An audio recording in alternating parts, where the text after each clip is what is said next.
swings in the balance. Human endeavor turns to chaos. And within seconds, nothing will ever be the same. Ever. Brace yourself for incredible moments of destruction caught on tape. Chaos reigns when a fiery explosion at an outdoor festival sends partygoers fleeing for their lives. In an 8-story tall rocket filled with 200,000 pounds of kerosene disintegrates right there on the launch pad. It's the crossroads where fate and physics collide, and we call it destroyed in seconds.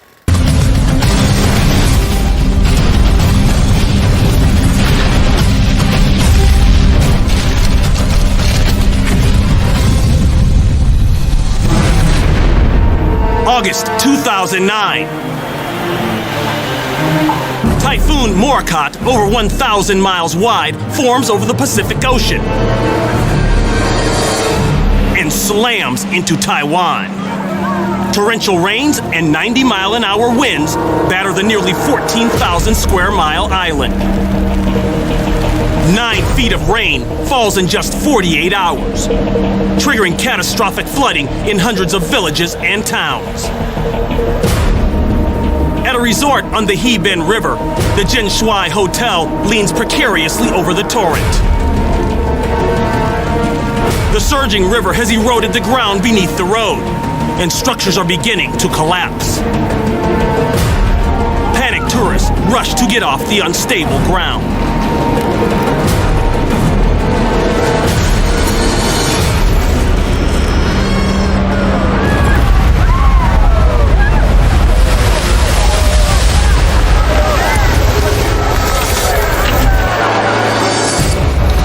The 6-story hotel literally tips over and crashes into the river. The massive impact sends water surging 60 feet into the air.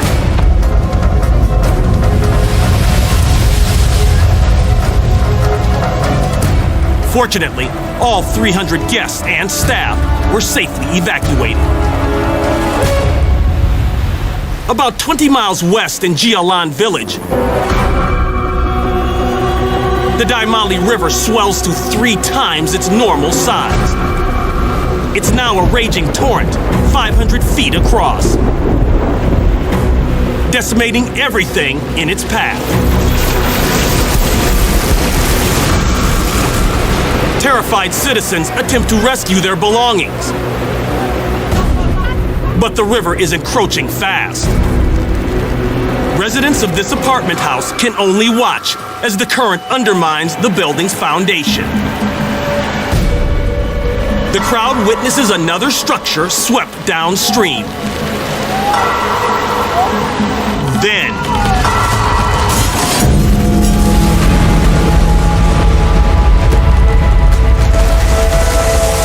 all residents were evacuated prior to the collapse. Typhoon Morott is Taiwan's most destructive storm since 1959. Damages total $3.3 billion.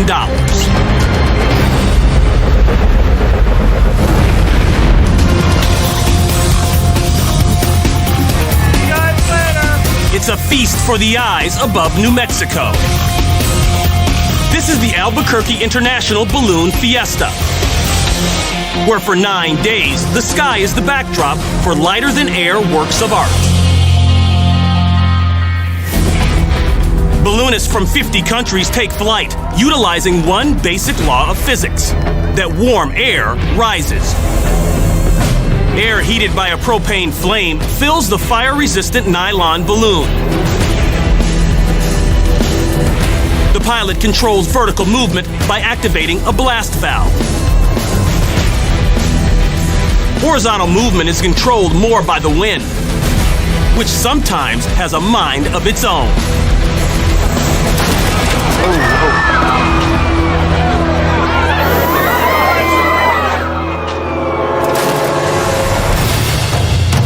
During a contest where participants tried to grab an envelope off a pole, a suspected wind gust causes this balloon to clip the top of a temporary structure.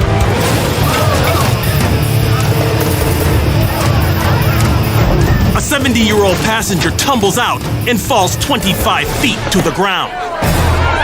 The pilot tries to get more lift by opening the blast valve, but it's too late.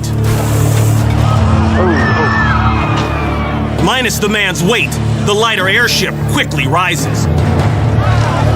At an altitude of about 300 feet, the pilot pulls a rip line.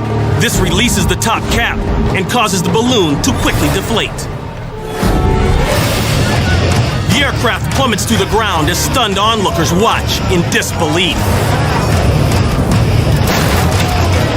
Friends and officials rush to check on the 56-year-old pilot. She escapes with a minor leg injury that requires treatment. The man who fell from the basket suffers a head and leg injury and undergoes surgery to repair a broken hip. The $9,000 balloon survives the ordeal intact.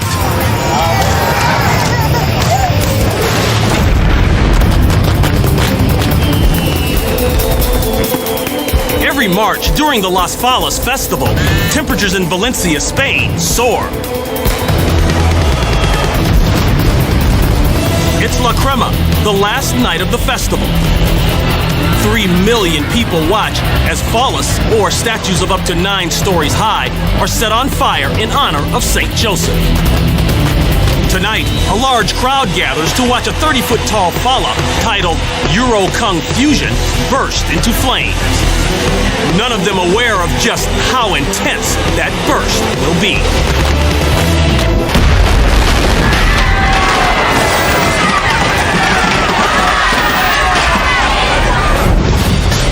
A chain of firecrackers ignites the statue, but 4 seconds into the burn, it explodes. Some revelers recoil and others flee as the statue blasts a scorching fireball, shooting wood and other shrapnel. To impress the crowds, volunteers pour too much gasoline on Euro Kung Fusion, causing the statue to explode.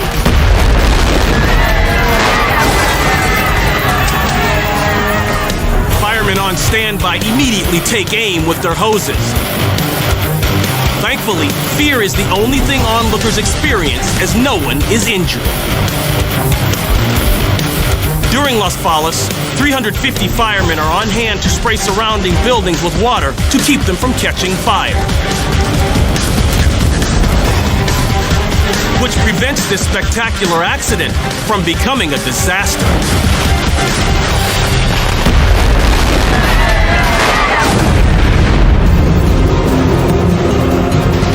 Modeled after champion race cars, Ferraris have always been revered for their speed and performance, both of which can be pushed to their limits during Ferrari Day in Monte Carlo.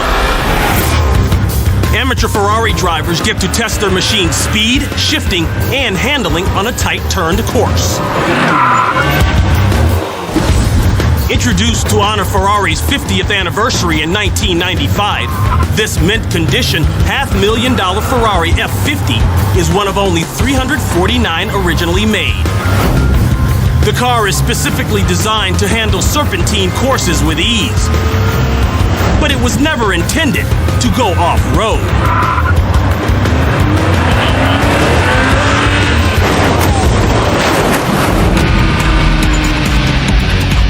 On a track slick from light rain, the driver hydroplanes as he approaches a left turn. He jerks the steering wheel while applying more gas. With no front traction, the car plows into a female course official, then plummets down a set of stairs into a restaurant.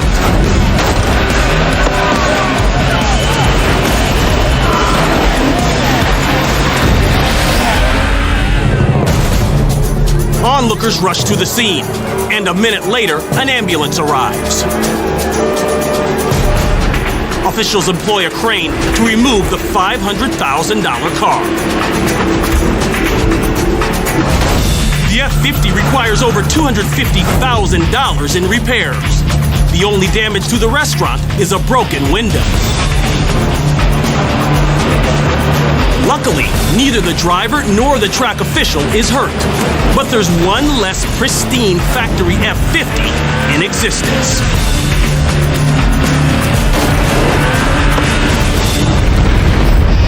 When most people sit down for a tattoo, the scariest thing they face is the needle. But at Peacock's tattoo shop in Jacksonville, Florida, there are far more frightening things to be concerned about.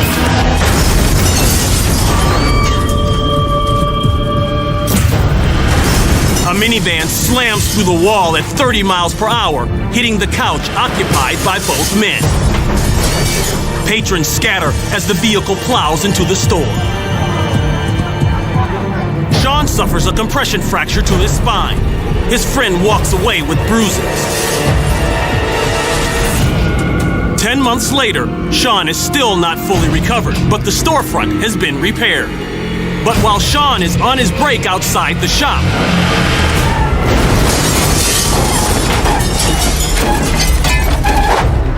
Sean watches a van park in front of him. The engine revs.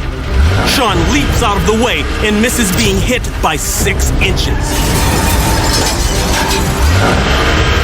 The driver backs up and inspects the damage. In both crashes, drivers arriving to pick up pizza from the shop next door hit the gas instead of the brake when trying to park. Each driver is cited for reckless driving. Damages from both collisions exceed $45,000. As a result, the owner has protective barriers installed out front. On the first day they're installed, they're hit by a driver.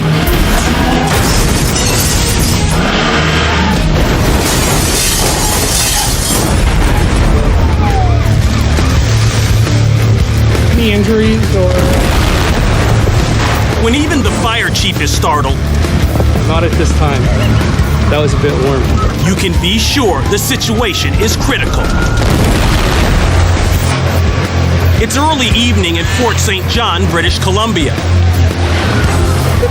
Smoke pours from the roof of a trucking warehouse. The burning building has been cleared of personnel.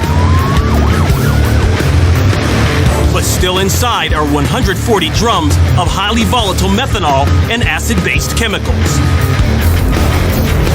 Despite firefighters' efforts at keeping the drums cool, searing temperatures over 2,000 degrees Fahrenheit caused them to explode.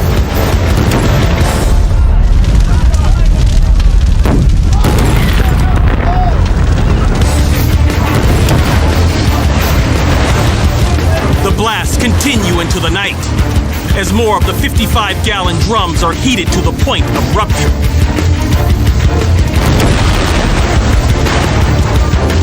Fireballs shoot hundreds of feet into the air and produce toxic mushroom clouds of methanol and acid-tainted smoke. Officials evacuate 80 neighborhood homes as a safety precaution. An onlooker catches multiple eruptions with his cell phone. I caught all that one. Oh, and that one. The blast leaves only the building's frame.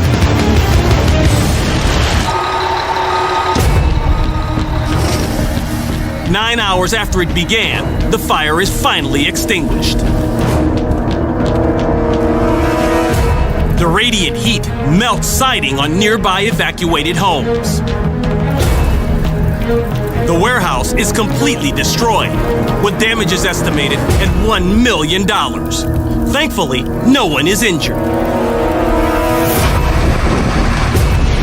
As for what triggered the blaze, the local fire chief reports that an overloaded multi-outlet extension cord burst into flames.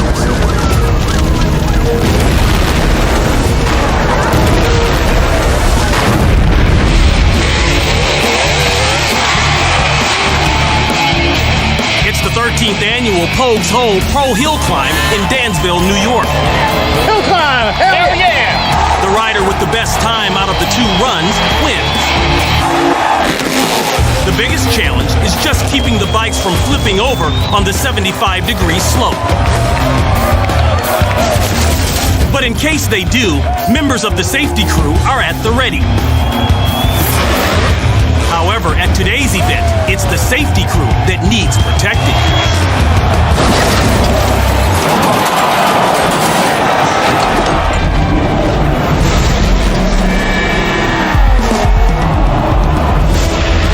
At the start, Luna's chain-covered rear tire digs into the rut. But 390 feet up the incline, he hits a dip in the ground. Luna guns the throttle, activating a nitrous oxide fuel boost. The sudden burst of thrust launches Luna's motorcycle into the air, throwing him off.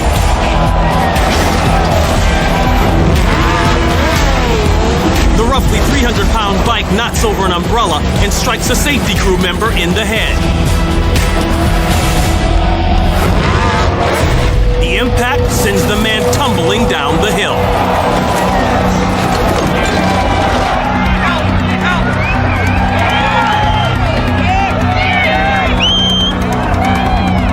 The injured crewman gets up, then falls to the ground. Other safety crew members assist him down the hill.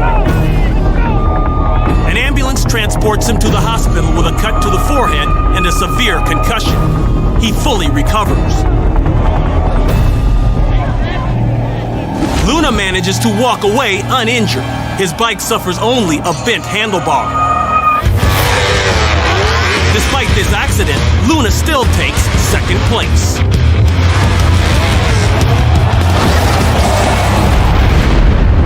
September 24th, 1959. The U.S. wants to land a man on the moon within 10 years. And the space race with the Soviets is on. This Atlas Able rocket is scheduled to launch a space probe that will take photographs of the moon. But prior to liftoff, the rocket's engines must be tested.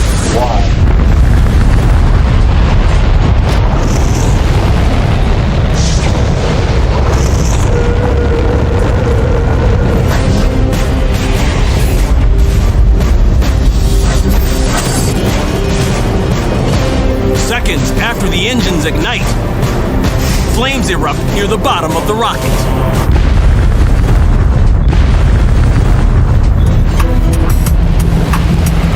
Technicians immediately shut down the engines, but the blaze continues to build. Vents are open to release hot vapors, but it's too late. Fueled by 200,000 pounds of kerosene, a fire quickly consumes the stainless steel rocket. The heat activates automatic fire hoses, but they have little effect on the towering flames.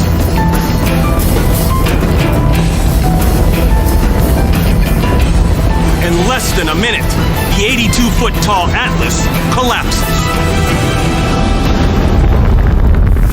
An investigation reveals that a malfunctioning fuel pump failed to stop the flow of liquid oxygen into the combustion chamber.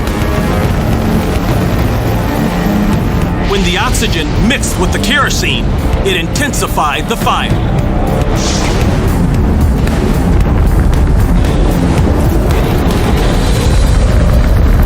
No one is injured, but the launch pad is destroyed.